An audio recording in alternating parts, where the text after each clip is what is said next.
Half-brothers threatened to sue me over $16K. It cost them $158K and possibly their parents' marriage. When I 25F was 3, my grandparents passed away. They set up a savings account in my name. The account was meant to be accessed by me when I was 21. At that point it contained just over $300K. My grandparents left me a letter saying they would like me to share the money fairly with any other Smith-Jones children. Meaning my full siblings. Dad's a Smith, Mum's a Jones. By fairly they meant that they wanted me to assess the situation and judge for myself what was fair. I never had full siblings, but I have 2 half-brothers, Mac and Joe Smith, who are Dad and stepmom's kids. Due to the specific wording my grandparents used, I legally never had to give Mac or Joe any money. However, I see Mac and Joe as my brothers, and as the money came from our grandparents, I felt that the fairest thing would be to assign each of us $100K, so we all got an equal-sized lump sum. And I figured that when Mac the youngest turned 21 and took his $100K, we could split any remaining money. When I turned 21, Dad suggested I buy a house with my $100K. I found a place I loved but it was $130K and I couldn't get a mortgage, so Dad said I should borrow $30K from the account. I did, figuring I could pay it back before my brothers turned 21, and I have been repaying it. The account should be at $208K right now, but due to me withdrawing and then repaying that money it's at $195K, so I still owe $13K. Joe turned 21 recently, and as I was giving him his $100K, Joe noticed that there was less in the account than there should be. I explained and said I was going to put it all back before Mac, now 19, turns 21. Joe told Mac and both boys said I stole from them and owed them the full $13K back plus $3,000 of interest that they felt they would have gotten. And they wanted it all paid by this summer, which gave me less than 6 months to bring the account up to $211K. I said I'd do it, but over 2 years as planned. The boys then wrote up a contract to that effect. I went to sign it, until I saw that it said 6 months to pay it all back. I wouldn't sign as we agreed on 2 years. They said I should figure it out as they were entitled to that money and would be seeking legal advice. Later that day I got an email, clearly written by them, saying that they intend to sue me for the $16K, plus whatever is currently in the account, and additional damages and emotional distress on top of that. At this point in time, I'd given Joe about $50K of his $100K, because he wanted it in installments. I responded that legally, they were never entitled to any of it, and given their attitudes, I'd say they've already received an amount I deem fair, so that $50K was all they were getting. I then got a barrage of texts, calls, and emails yelling at me for going back on our deal. I blocked them. They then took to social media, saying that I was trying to screw them out of their inheritance and rallying our extended family into harassing me over this, and it mostly worked as a lot of people messaged me. However, I got a message from this guy called Chris Smith. Chris said he was 27, and claimed to be my half-brother. I had never met him before, but he sent me photos of him as a kid with our dad, grandparents, and me. He showed me that he also had an account with $150K in it, and a scan of a letter from our grandparents, saying this money was meant to be shared fairly among Dad's illegitimate children. Chris also told me we have another half-sibling, who is 18. He'd been looking for me for a while, but only found me when Dad shared Joe's post which had me tagged. We checked with a solicitor to make sure, and as the boys are legitimate, they aren't entitled to anything in Chris's illegitimate kid fund, and as they are my half-siblings, they aren't entitled to anything in my Smith-Jones kids fund, either. I sent the boys a letter formally telling them to back off, stop posting about me online, and enjoy the $50K because it's all they're getting. The day they received the letter, Chris got a PM from Dad, asking if the boys can have some of Chris's fund. Chris also said no, and told Dad we'd met. I told Mac and Joe about Chris and our other half-sibling, with Chris's permission. So it looks like my grandparents, knowing about Chris before they passed, set up 2 funds. One for the kids Dad had with my mother, who was still his wife when they passed, and one for children born out of Dad's affairs, presumably to make sure no one tried to screw anyone else over out of hurt feelings. I'm getting a lot of speep, but holding firm on my decision.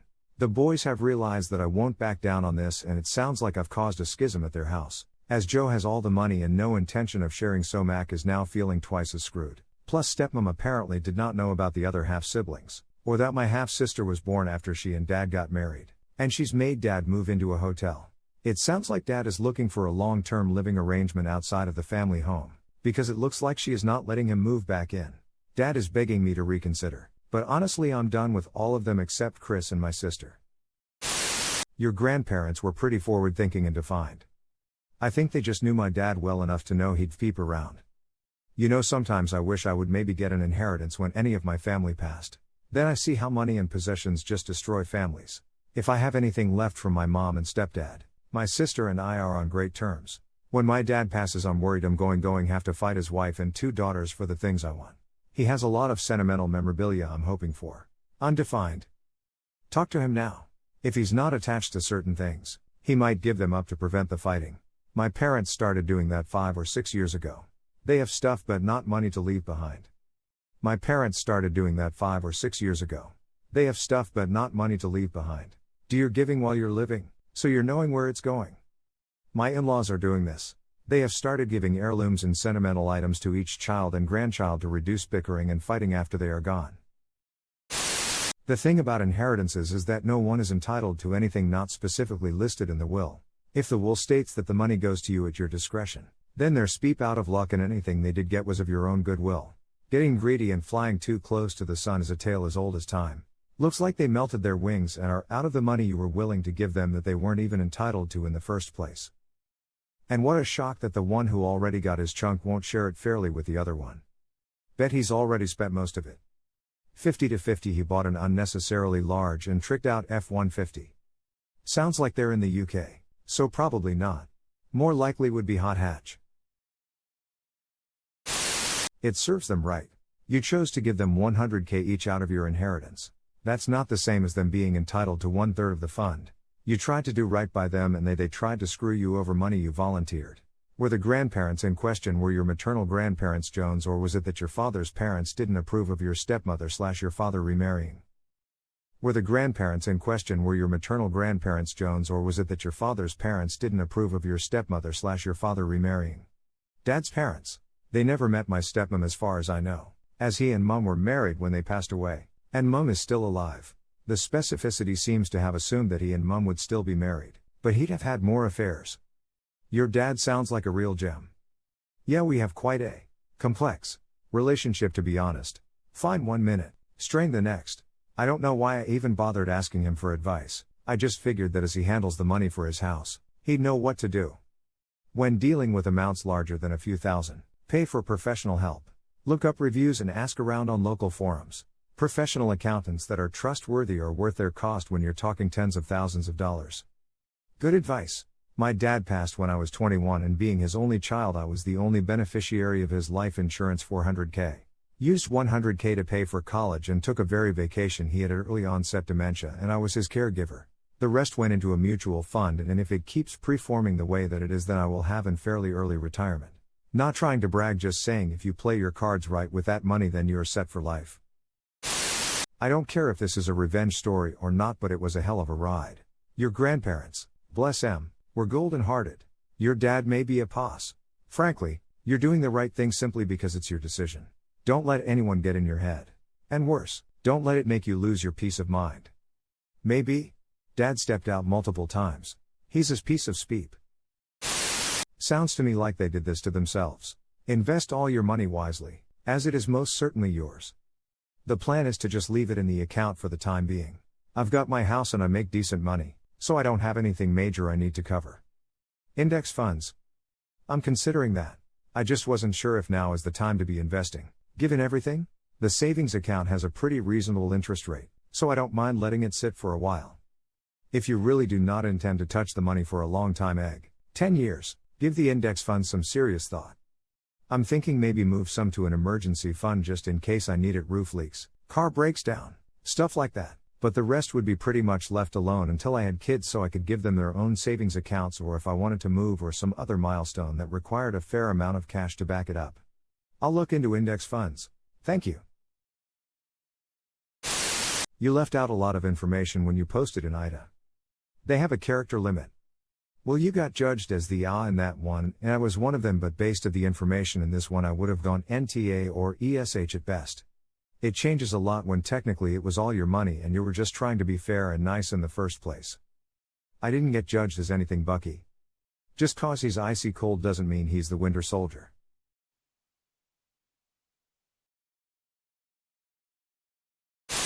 You should have kept the money for yourself.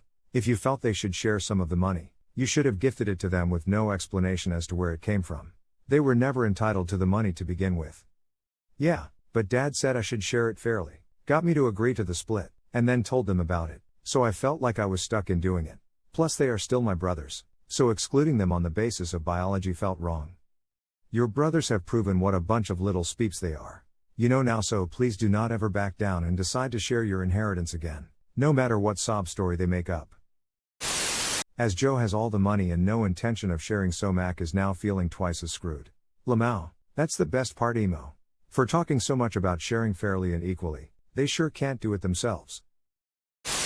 Seems totally fair. You were within your right to use the extra 30k and promising it back sounds fine. When you're receiving 100k, you shouldn't moan about the interest, emo. Not unless you can say you outright earned that money anyways. Sad when people get so greedy over inheritance. Your brothers aren't that bright. Trying to sue you for money that's A, only in your name, and B, even if their names were on it too, it's before the age they're entitled to the money. Just to be clear, is my understanding that it didn't cost them 158k, but just kept them from receiving 158k, correct? I'm asking because if it cost them that much money, i.e., attorney fees to pursue getting what they thought was their share, but lost, that would make this even sweeter. Yeah, I guess receiving is the proper word. But they are also planning on paying however much in solicitors' fees and potentially court fees, and whatever else to get the money back, which won't work. And depending on what they do with the money, it may also cost both of them their student loans, as the loans require them to have under a certain amount of personal funds, and if they have to report it, then they'll be ineligible for maintenance. So they'll lose 5k per year each, plus their bursaries, and have to pay for uni out of the 50k. You should update us if they do sue after it is all over and they lose. A part of me hopes the judge rewards you your 50k back, just because that would be the cherry on top of this story. I debated seeing if the bank could do something to undo the transfer, but it's done at this stage and they are still my brothers, so I'm content with leaving them that. Oh, I know. Sometimes judges don't care though if they are petty, lol, especially if your brothers waste the judge's time.